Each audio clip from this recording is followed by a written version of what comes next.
Have you ever wondered, can a person become so rich that they start losing touch with being human? At what point does wealth stop being about money and start being about the mind? Today, we're diving into the psychology of the world's most powerful people, the billionaires. But we're not going to talk about economics or investments. We're going to talk about human nature, because money itself isn't the real story. What it does to the mind, that's where things get interesting. Imagine walking through Fifth Avenue in New York. On the sidewalks, people rush to work with coffee in hand, while far above them, behind glass towers, a handful of people make decisions that can shift entire economies. Those at the very top often stop seeing what's below them, not just physically, emotionally. Research shows that power can actually weaken the parts of the brain responsible for empathy. Psychologist Dasha Keltner at UC Berkeley calls this the power paradox. The very traits that help us rise, understanding, connection, empathy, start to fade once we reach the top. And maybe that's why the world of the ultra-wealthy often feels so cold. Think about Elon Musk. A visionary, yes, but a man who operates in logic, not sentiment.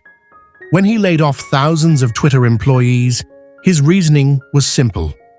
I had to save the company.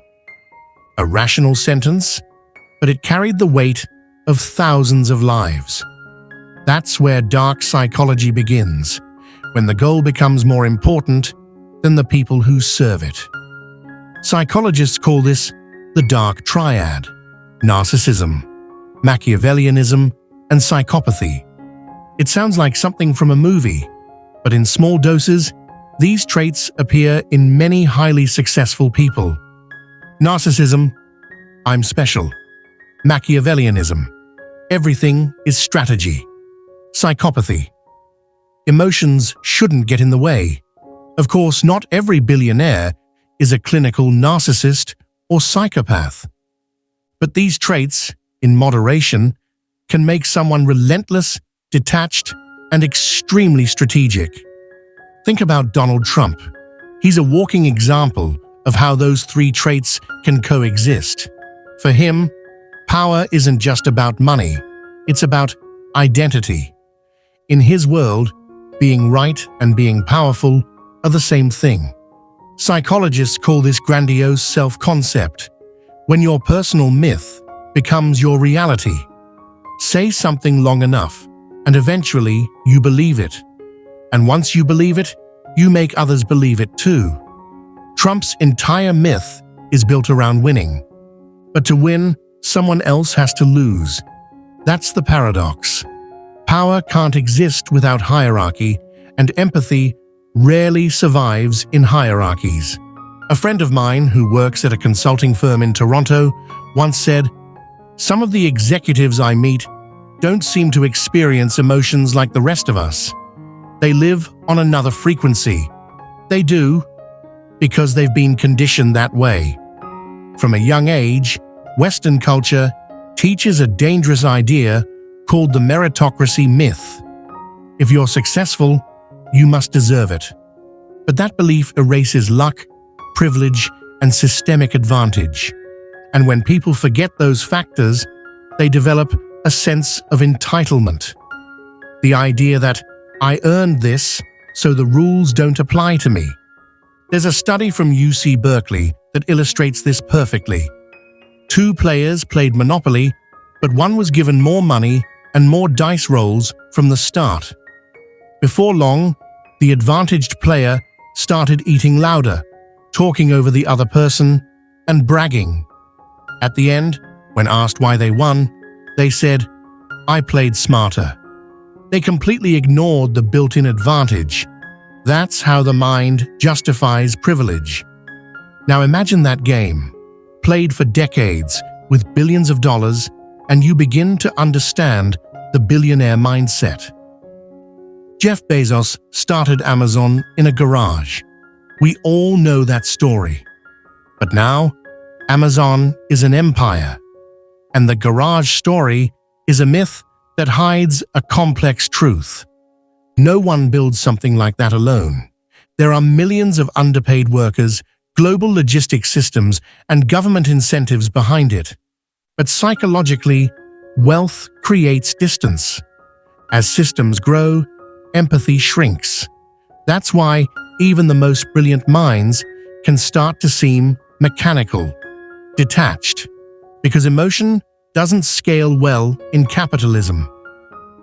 And then there's Rihanna, a billionaire of a completely different kind. Her story isn't about domination, but representation. From a small island in Barbados, she built a beauty empire that challenged the industry's narrow standards. Her wealth didn't erase her identity, it amplified it. Psychologically, she represents what we might call positive social narcissism, when personal success becomes a mirror for collective empowerment. Millions of women see themselves reflected in her brand, but even that has a cost. Rihanna once said, "I'm not just Rihanna anymore, I'm a brand." That sentence sounds glamorous, but it's also heartbreaking, because when your identity becomes your product, it's easy to lose track of who you were before the success. In London, among the finance elite, this mindset takes a more subtle form. Quiet, polished, disciplined. But underneath it, the same dopamine-driven pursuit of control. A hedge fund manager once said, "I don't love money. I love knowing that I control it." And that's the essence of the billionaire brain. Money is no longer a tool. It's proof of existence. Trump gets his control from crowds. Rihanna from representation. Bezos from systems. Musk from vision. But the core mechanism is the same. If I lose control, I lose myself. Neuroscience backs this up.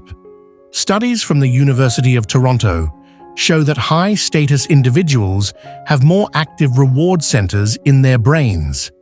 Power literally acts like a drug. The more you have, the more you crave. That's why billionaires keep pushing boundaries, not for need, but for stimulation. Trump's constant media presence, Musk's risk addiction, Rihanna's expansion into every possible industry, they all feed on the same neurochemical loop. But dopamine has a rule. It never lets you feel satisfied for long. And that's where the darkness begins, when enough is never enough. Canada, the US, and the UK all mirror this same story in different ways. In Toronto's wealthy suburbs, studies show lower community engagement, less trust, less neighborly connection. In London, the richest areas report the highest levels of loneliness. In the US, quiet quitting and burnout are rampant among high earners. Wealth isolates subtly but consistently, because money builds walls before it builds bridges. And the higher you go, the quieter it becomes. You can have all the light in the world, but it's mostly artificial. Even Steve Jobs, near the end of his life, said something deeply human. "Being the richest man in the cemetery doesn't matter to me. Going to bed at night, knowing we've done something wonderful, that's what matters." That line hits differently when you realize it came from someone who had everything. He discovered too late that the one thing money can't buy is warmth. The truth is, billionaires are not aliens. They're mirrors. They reflect our collective values, what we praise, what we chase, what we dream of. We celebrate their success stories because deep down, we all want a taste of that control. But psychology tells us power without empathy is just isolation wearing a crown. Maybe the question isn't why billionaires become detached. Maybe it's why we all want to be like them. Because in the end, wealth is just a mirror of the human mind, magnifying what's already there. And if we look closely enough, we might realize that true power isn't about control or money. It's about connection, the ability to stay human, even when you could afford not to.